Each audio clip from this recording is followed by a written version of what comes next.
Hello, Via. Welcome again to Farming for a Better Future.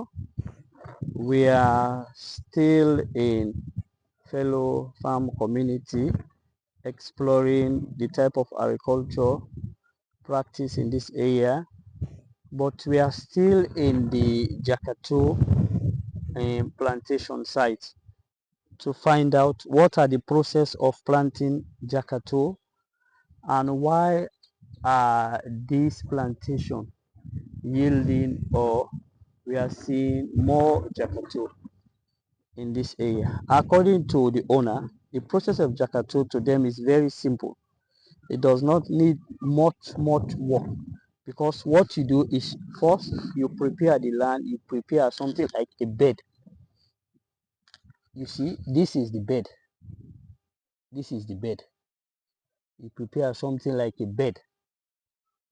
Why they prepare the bed? Because during the rainy season, if they do not prepare a bed and give way for the water, you see, this is the way they created for the water to pass. Because if they don't create a way for the water to pass, the erosion will wipe all the seeds they planted. So they prepare a bed, a seed bed like this, different seed bed high.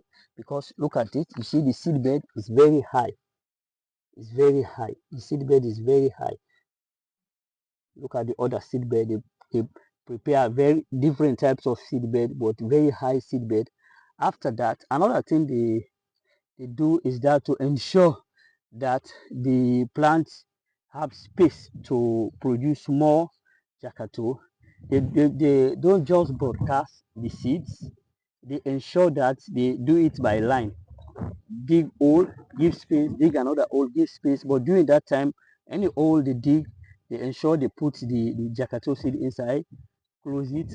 But they use, before putting the jakato, they use what they call dome. That's the toilet of the different animals. Or sometimes they burn the rice. They burn the rice kanda. I mean the rice kanda.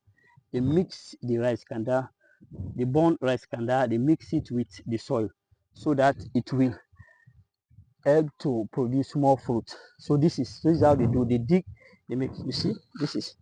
Let me show you. This is the line. You see, this is one. This is two.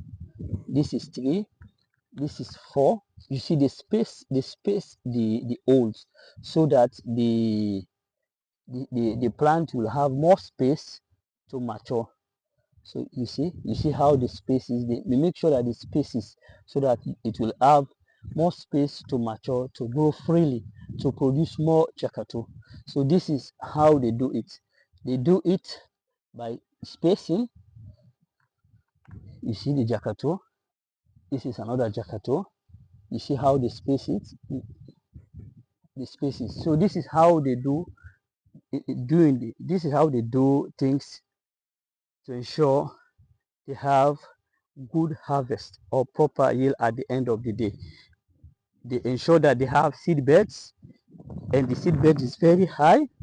They ensure that they space the holes to plant the seed bed, but also they ensure that they find something to add more moisture to the soil, which is sometimes dump that they waste the remain of animals, or they burn the kanda of the rice and use it to mix in the soil. So this is the process of what they do in terms of plantation in this area, or in terms of jakato plantation in this area. But according to them, in terms of challenges, there is no much challenges as long as you follow the process, ensure that there is free space of water to flow, and you space the thing. That is it. You don't have to remove weeds or anything. You just leave it like that, ensure that provide security, because we are seeing most of the fruits are ready for harvest. And if you don't provide security in this area, other people will come and steal the fruit. You see, so yeah, this is the process of planting jakato in fellow farm community in the eastern part of Freetown. Thank you, via as you follow us as we explore agricultural practice in Waterloo community. Thank you.